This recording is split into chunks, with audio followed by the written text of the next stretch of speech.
many of those creatures won't fare very well if that EIR and its proposals are adopted. Well, what prompts our outreach to add new organizations to protect Ballona is California's Department of Fish and Wildlife's release of their environmental impact report and development plans for the Ballona Wetlands Ecological Reserve. And it was released despite Fish and Wildlife's own admission of major errors in their flood capacity engineering plans and specs. And their federal counterpart, the Army Corps of Engineers, permitting relies upon accurate fish and wildlife data. It's going to be, according to the Fish and Wildlife, a year for them to fix their problems, and then yet another year for the Army Corps' timetable to be able to review it. So meanwhile, we continue to push for a true restoration based on what was promised to the public and stakeholders and based upon the documented history and science of the site, much as what was written up in the Del Rey community's response to the DEIR. We too have many of those same comments. Ballona is a predominantly freshwater seasonal wetland, yet there's been no seasonal freshwater alternative offered. There aren't even any Ballona-specific hydrology studies. Instead, only the inaccurate flood control models of the channel were provided. What is laid out in the current plans provides no restoration of what Ballona is. Again, what members of Del Rey community have already stated, in that what they are offering is a creation as opposed to a restoration. Plans promote the false premise that Ballona is a saltwater wetlands and that the ebb and flow of the ocean needs to be brought in to save Ballona from drying out. Well, as you know, the ebb and flow of the ocean water over Ballona hasn't existed for thousands of years. Ballona's fresh water is historically at or near the surface, and it has multiple underlying freshwater aquifers that are being threatened by this plans, which require industrial scale bulldozing to remove the current levees, which you see here along Ballona Channel. Those are levees on the outside of the channel. And to create a new set of levees, which is the red line, which please don't be confused that that's a wall. It's actually approximately 200 feet wide, according to Army Corps regs. The interior area, the orange that you see, is the deepest portion that they plan on digging out, and the contour lines that lead up into those red levee walls are the digging out.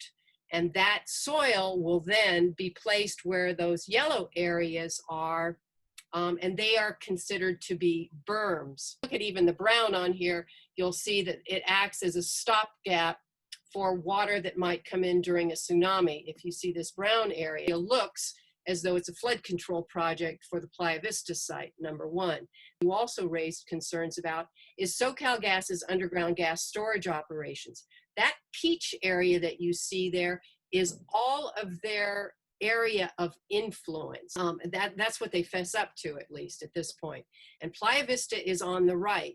So between Playa Vista and SoCalGas, we have great financial investments at stake that are influencing this site.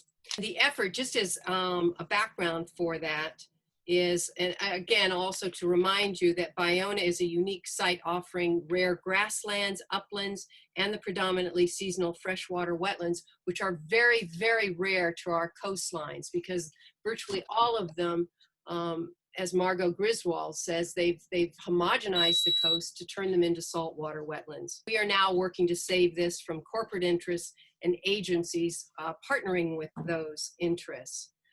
As a background of the players here, which is important because there's a bill that will be coming up that we can talk about at a later time, but the effort to dig Ballona out was led by the Coastal Conservancy and the Santa Monica Bay Restoration Commission leadership and the private Santa Monica Bay Restoration Foundation. And it's a small group of that leadership that were leadership of both until recently litigation occurred that stopped that to help clean it up and divide that leadership, which was again a conflict of interest. Fish and Wildlife is a later partner in this. To begin with, there from 2005 to 2012, a joint EIR-EIS process was ongoing.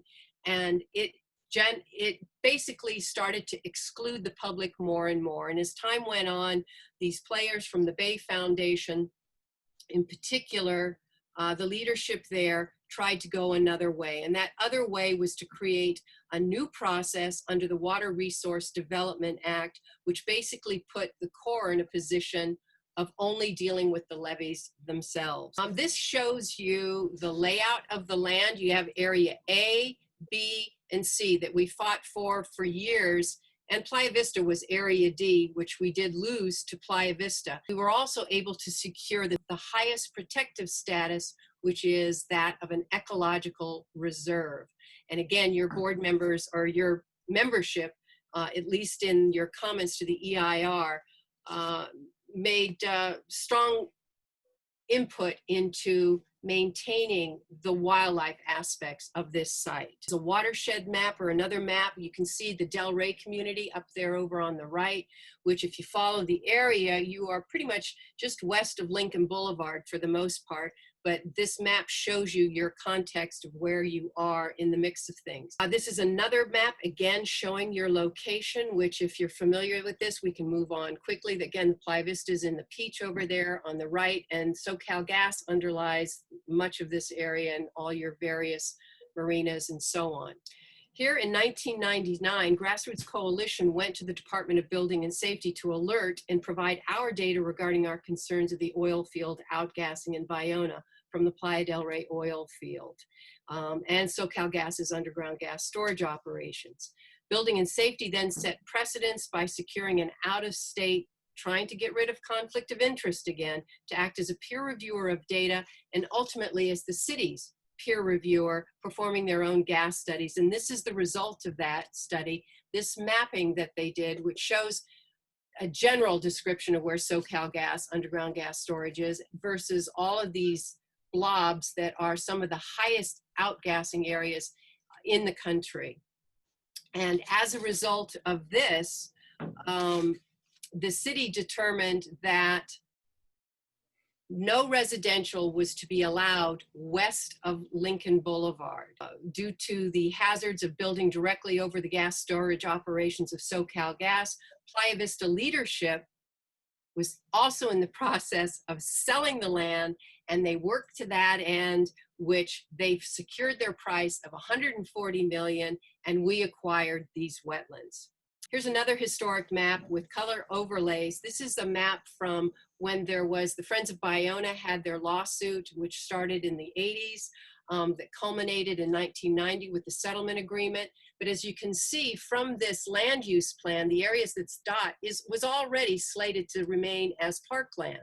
What the Friends fought for diligently and got was the yellow area that I've also overlaid where the freshwater marsh is, which the freshwater marsh is actually a flood control project for the Playa Vista site itself, which then connects to the riparian corridor, which is what goes east and west at the base of the Loyola bluff face there. This is all important because that land is public trust land, but it is being controlled by Playa Vista. State Lands Commission owns it on behalf of the public, and Fish and Wildlife oversees it also. And Fish and Wildlife is actually on a board, a private board of Playa Vista, which will become important in the next slides. These are some of the historic photos of Ballona documenting it as a predominantly seasonal freshwater wetland. You can see all of this freshwater ponding. And again, the state failed to include hydrology studies of Ballona and provide no freshwater alternative. And this I'd like to draw your attention to. If you can see that little twisting thing up beyond the little circle area that Richard's showing there, that's the old Ballona channel. During heavy rains, it overtopped that and flooded out the entire area. And the channel, there was litigation against the county and the Army Corps, and the channel was then straightened to try to speed up the water flow, and it ultimately sent it all the way out to the Santa Monica Bay rapidly and as straight as possible. But that area that you're looking at shows the Army Corps was well aware that Ballona was a predominantly freshwater area, because as John Tommy Rosas, who is a Native American who has actually had the standing to work with the Corps, on these issues shows that this is a demonstration that they know that it's a freshwater wetland, because this is where they ended the channel at that time to let the freshwaters flow out upon Ballona.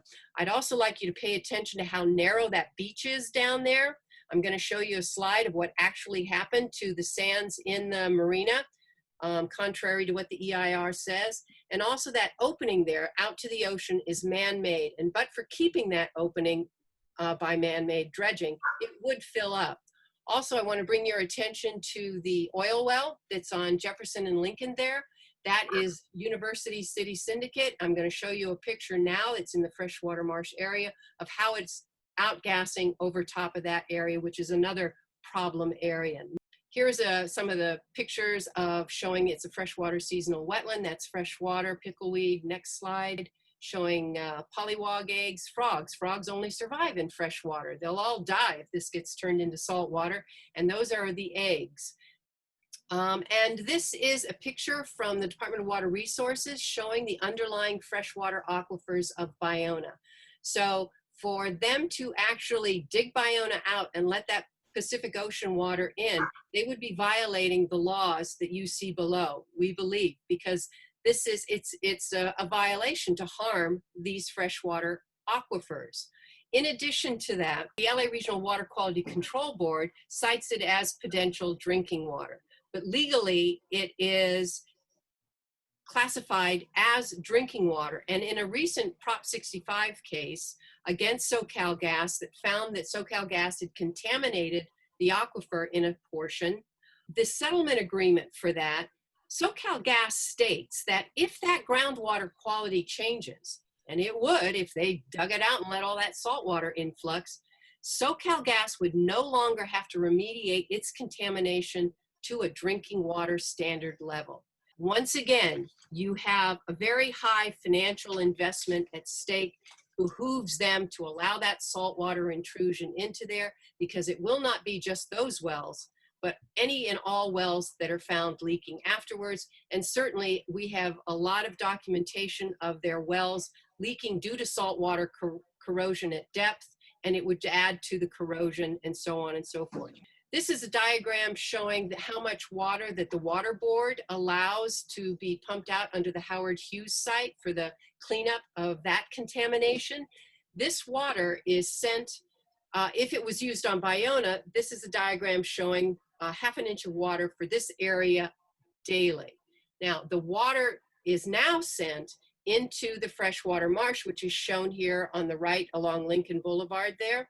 And it has a clay liner, so it disallows any water from percolating again down into those aquifers. And instead, this water is sent, Richard, if you can follow that line up to the channel, is what's called the main drain. The water is thrown out and thrown away into the ocean.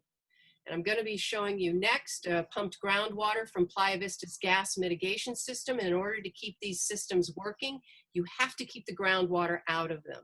So not only is it an experimental system, but they've got to pump this water out. This is phase 2. Next slide is phase 1. And they pump all this water out, and contrary to their own EIR, which states that any waters they bring to the surface will be cleansed and reused on site to replenish the aquifer, they're not doing that. Instead, this water is being sent into the sanitary sewer. And effectively what's going on here is they are walling off Ballona's fresh water from reaching Ballona. And this is an issue that the coastal commissioners in particular have been paying attention to recently and saying, whoa, wait a minute, why is this being allowed to happen? And this is another issue that Grassroots Coalition has been working with the California Coastal Commission. Those two little red dots up there are two drains that one of our members, Jonathan Coffin, discovered out there, which on the lower left, you'll see the drain itself. They were unpermitted. Fish and Wildlife knew about these drains since they bought the place. They have allowed all of this rainwater to continually drain from this area. It is not documented in the DEIR. They don't respond to it in the FEIR. All this water that you see in the second photo there ponds up when it rains, and as you can see in the 12217 photograph far right is when it When the main drain is closed, it ponded up over that. Playa Vista and the Fish and Wildlife consultant said it can't pond there. Well, yes, it is. And right below that, there is the drain itself just after the main drain has been opened and allowed all of this water to rush out into that main drain and flow out to sea. This is what the coastal commissioners are looking at, saying, you are harming Ballona's hydrology. Stop it. Grassroots sued. We won, and it left it in the hands of the Coastal Commission, who said, cap those drains. This is the drain itself. Again, what I had just told you about, and also with them telling the public that Ballona needs water, but all this whole time they've been engaged in part and parcel of removing the water. This is backtracking a little bit to, this is a bag of gas that I collected from the Ballona freshwater marsh. And this was part of the Burning Questions, which was an award-winning series, news series, winning a Peabody Award, Edward R. Murrow, you name it, that we have online and can be viewed, showing of the oil field outgassing that is going on in the marsh through these abandoned wells that are leaking. That went out with Nathan Phillips of Boston, who pioneered another technique of ambient air testing. And you can see the catch basin has the one straight up line going to the moon. And the Playa Vista site has its own problems, but my concern right now is all the outgassing there. Here we go back to the picture on the left is from March of 2019. There you can see, per the Coastal Commission's order, the well is capped and it is ponding. Playa Vista said it couldn't pond. This is what Fish and Game got up there with Playa Vista's consultants saying this couldn't happen. Well, again, it did. Keep your eye on the freshwater marsh to remember where that well is on the upper right there in the upper picture there. Here we have those capped wells. I went out recently during the holidays, and this is the capped well, which now shows that no longer is it sealed.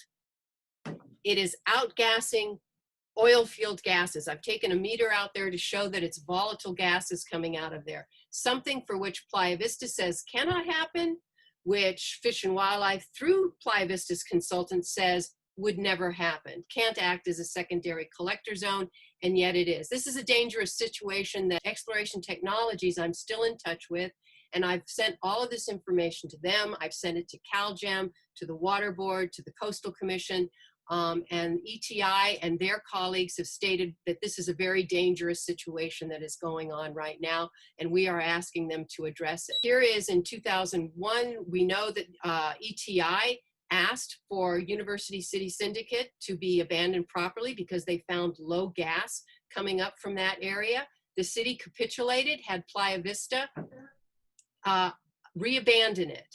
They re-abandoned it. It leaked almost directly afterwards. And this is now what we have found that is outgassing over University City Syndicate, and ETI is expressing, and his colleagues, their concern for the very need for reabandonment of this site due to the dangers and hazards because of this ongoing leakage. Next slide is a close-up of that outgassing that is occurring. So again, this is State Lands Commission property, which it means it's our property. They're the stewards. They've been a rather absentee landlord. Fish and Wildlife has oversight. They have not been dealing with this. We believe that it is a conflict of interest for Playa Vista to maintain its control. It can be a flood control system for them, but it doesn't have to be under their control. Actually, the flood capacity miscalculation is right above the red arrow. And this is part of a excerpts from a presentation that Walter Lamb, the Ballona Wetlands Land Trust, gave to the Santa Monica Bay Restoration Commission that describes the problem with that. Also on the upper left, I just want to bring your attention to the fact that in 2004, the restoration was expected to take 3 years and cost up to $2 million for this study. Now compare that to what was hijacked and switched into this $200 million over 10 years to do this crazy plan that came up, paid for. And this is what the Coastal Conservancy said would happen when the public agreed to do it. Here is John Tommy Rosas. He has videos that we have to share online. You can see the state's plan is overlaid this image. And if you go to the next slide, you're looking down on it a little bit more to show you how it fits in to the scheme of things. John Tommy also was fighting for the restoration of the freshwater to Ballona. And here is what's on the cover of the EIR that you're familiar with. And I took Noam Chomsky's quote, the concept of truth just disappears. Here we see land that has been, the berms have just buried rare plants, totally destroyed the habitat. The whole area on the internal area has been dug out. John Tommy has spoken with the Army Corps. There is going to be daily tidal ocean influx into this area up to the top of these berms, which brings in all of that. We know we have the channel water coming down out to the ocean, which is still toxic according to all the recent reports. We'll have all of that trash piling up, which is also a comment that your group made in the EIR. And we'll get into how the wildlife is a kill zone where the levees are. I just wanted to point out, this is again that map. This is a cutaway, some of the views that will be lost. There's a corner, that view will be lost. And here is an actual berm. This is a mile. They plan on turning it into 2 to 4 miles on Ballona. And this is an example of how wide they are and just how huge they are. And they are not wildlife friendly because you have to have pest control to keep any animal from breaching the side of the levee. So you've taken out 20% of habitat. And here is a key thing that we are trying to show, the yellow highlighted area. Keep an eye on that. This is the marina just after it was built. Fisherman Village is not in there.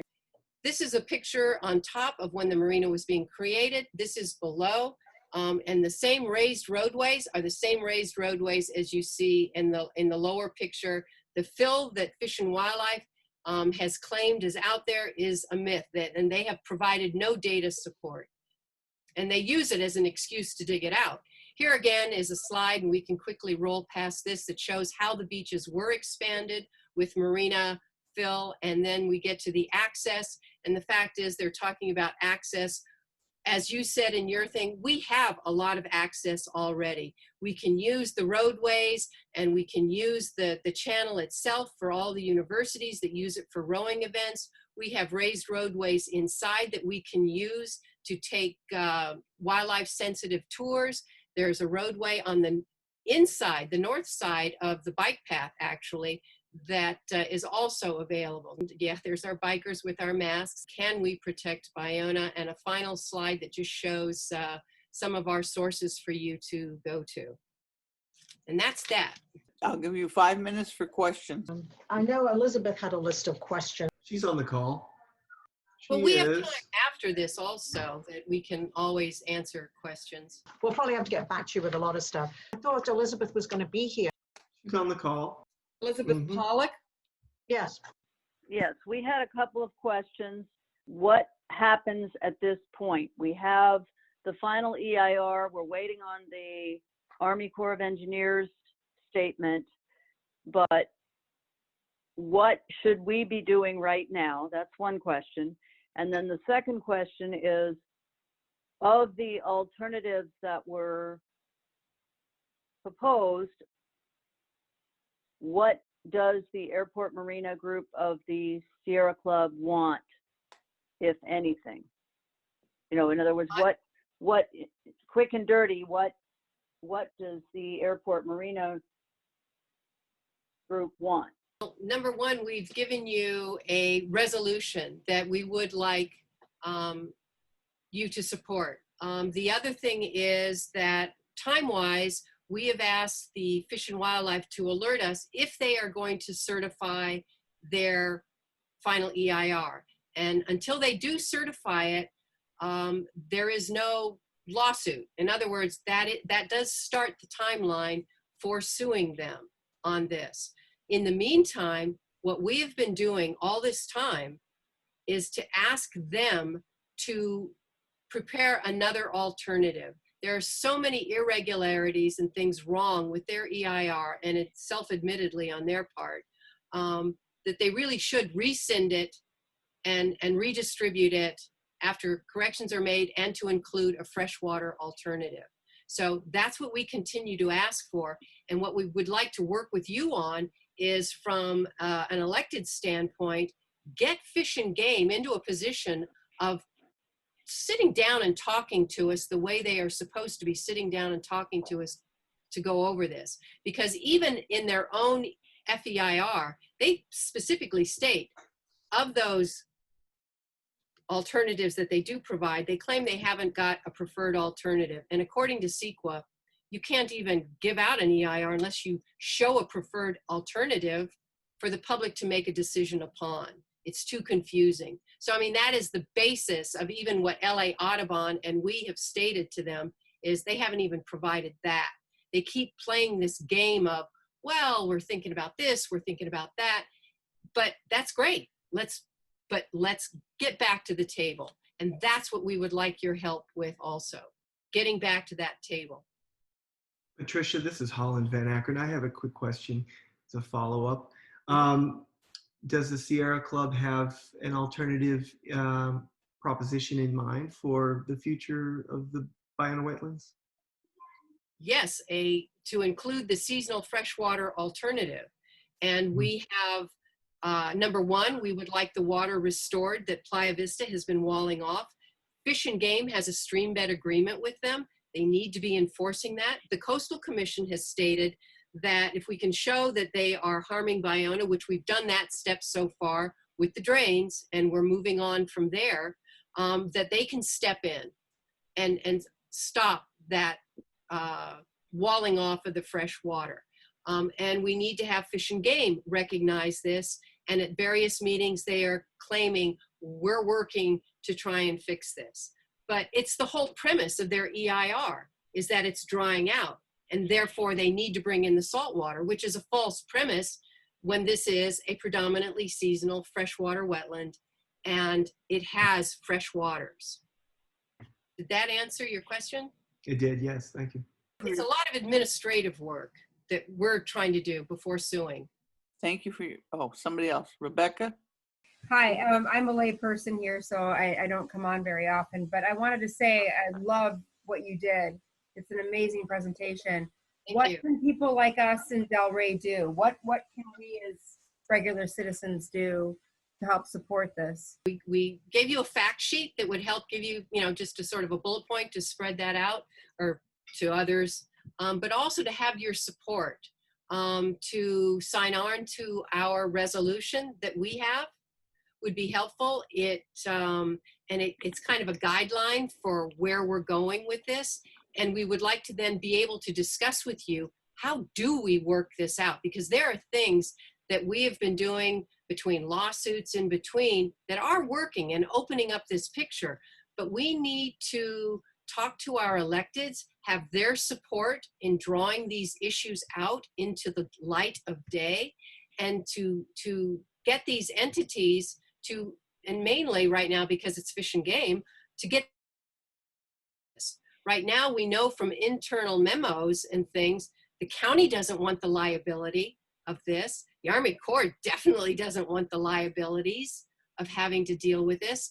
And as far as you guys are concerned, those levees inland, we have memos showing that they are not to earthquake standards. So if you're going to put money down, you fix those levees inland before you fix levees on an area that does not need them to be fixed, because they work.